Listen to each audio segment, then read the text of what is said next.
we have our best player of this ball game. Coming from the Judiciary Mages, Frederick, salamat, congratulations sa inyong koponan. Well, prior to this ball game, ano ba yung sinabi ng inyong coaching staff? What is the importance of winning today?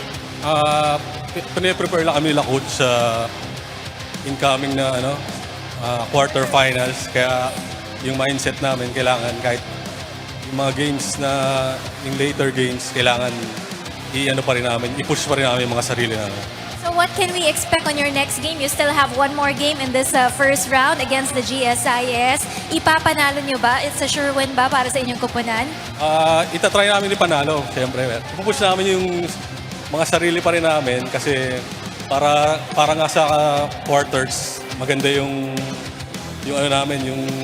momentum yan. Kaya itatry namin manalo. Pero kung ikaw ang papapiliin ko, Frederick, sino ba ang gusto mong makaharap dun sa inyong knockout game in the quarterfinals? Will it be the Ombudsman or the DA? Pareha silang malakas eh. Kaya kung sino na lang matapat sa amin, i-prepare na lang namin yung team tsaka na lang kay coach. Bahala na sila mag-prepare sa amin. Alright, please go ahead with your greetings, Frederick. Binabati ko yung wife ko, si Golda.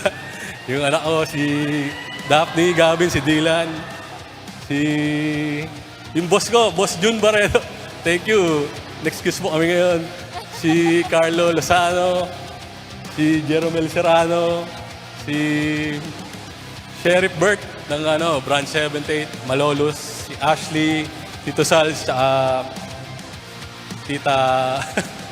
Madami. Si papa ko, si mama ko, yung in-laws ko, si daddy, si mami. Yung mga pogi kong kapatid, si Jap, tsaka si Eric. Yun lang. Tsaka sa lahat ng supporters ng Judiciary Mages, tsaka sa mga taga-Court of Tax Appeals. Tsaka yung mga Lady Mages daw, yun. Yan. Alright, maraming salamat sa iyo and congratulations once again to the Judiciary Mages. We'll see you on your next game this coming Wednesday. So after all, congratulations once again sa koponan ng Judiciary Mages for winning their game against the DOJ